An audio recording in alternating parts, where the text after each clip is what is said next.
Good afternoon, HCC students. I'm your instructor, Greg Tyndall, and the 2413 class, we were in the process of performing open butt roots on 2-inch pipe. We didn't get to do that. We did talk about it.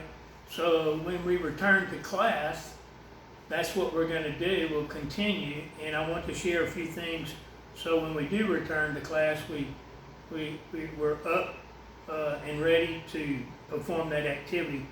So we have a 2-inch pipe, and there's several ways to clean it. Remember, in our lesson plan we talked about cleaning it 1 inch back, so we can use some of these are called flap discs. They don't put out a lot of spark, which is really nice, and they do an excellent job on cleaning.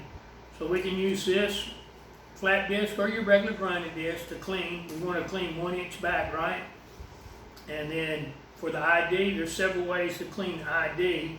This is called a rotary file. We can use a rotary file, and they even make rock different configurations to clean up the ID. So we can use this flapper wheel as well. So several methods to clean up the ID. Goes inside the pipe. These are inexpensive, 20 bucks at Harbor Freight, but they're a good tool to have, especially for small bore pipe. So we talked about cleaning the ID, the OD.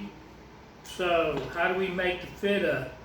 We'll use this jig right here. We'll put the pipe in on the jig. We'll get our gap. We kind of want to get a 1/8 gap, right? So the rod can barely fall through. So 1/8 gap, and then we can use different tools. I'll have this tool. We can measure the fit up criteria, so we don't have high-low. If you see the points of these, if there was high-low, we'd have an issue with it being exaggerated, like maybe so. So a lot of QC, quality control people, will validate your fit up. And this is what tool they use to fit up high-low gauge. So we'll check the high-low gauge, different places. So if we see it even across top, means we don't have any high-low, which that's the goal, not to have the high-low. So the land on this, I didn't have hardly any land. We take it down what we call a feather edge or knife edge, and then just take a file and put a small landing on it, but there's no need to put a heavy 1/8 land or something like that. We'll try different methods, but this is a good method. Just take it down to a knife edge, take the sharp edge off so you don't have an undercut or burn through on your root.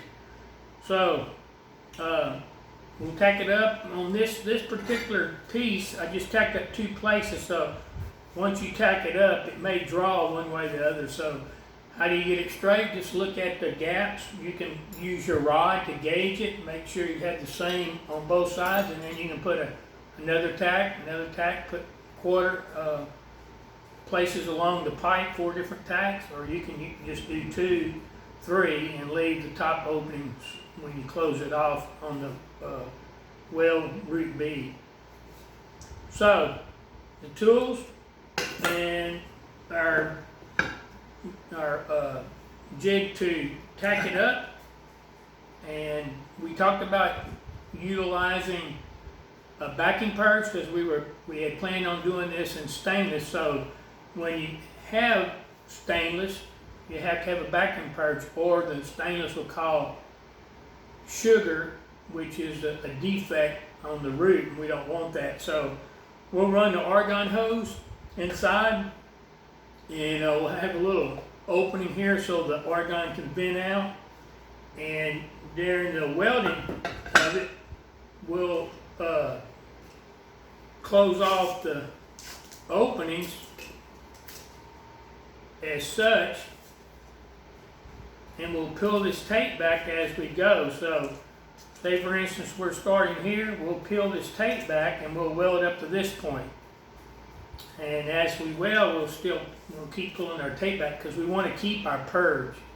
And remember that this job, we're going to perform this on the 6G position. A lot of folks, in the industry, old timers especially, call this the Arkansas bell hole, but it's a 6G position, and that's what we're going to perform, the 6G position. In most places when you hire in, that's what you'll be required, whether it's 2-inch or 6-inch. That's a common hire-in test, is the 6G position. So, just want to give you an update briefing on what we are planning to do once we return, and talk about the preparation. So, kind of think of preparation as very important. I guess a good example, how long does it take to paint a house? Well, most of the time it's spent on preparation. Same thing with pipe welding. Most of the time, a lot of times anyway, preparation is important, so it may take some time to prep it, but that's important because we want the clean ID, we want back 1 inch. After we tack it up, we want to feather our tacks, and when we're tacking up, because if we're performing the stainless, we'll have to use that argon backing gas as well. So, in stainless, I'd recommend getting some good side cutters, Kleins, to cut the end of the stainless. You should be using, even when you do E70S, as you can see, the ends of it gets contaminated, so clipping the ends, you remove that contamination, and stainless will weld a lot better without contaminated end of the rod. So, the techniques we're going to use to weld, we can turn this way so you can see. We can walk the cup in there, or some people on small bore, they freehand it. So if you've been watching the videos, there's several techniques, and which one's the best, that depends on you, which one you like better. Some people walk the cup, and some people prefer free-handed, so it's your call, but just to know that there's different methods. So as I mentioned, we can walk the cup on this, or we can free-hand it, whichever you want. So if you have any questions, we're still in our online training, and you can post that question in the discussion box. You can email me, and I guess that's it for now. Please complete the online courses, because that is important for our knowledge of information. And when we return, probably not going to have any classrooms. We'll go right into the welding lab and start welding.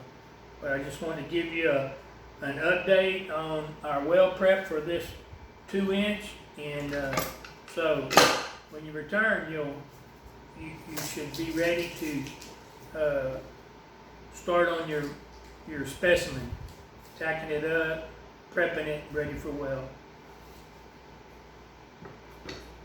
So this is probably our last video. Class ends this week, so plans are to return to the labs. That's in talk right now, trying to firm a date up for that return, and I'll keep you guys posted. Check your emails. That's an excellent way to communicate. And as always, you can text or call me if that needs to be. With that being said, we'll talk to you guys later.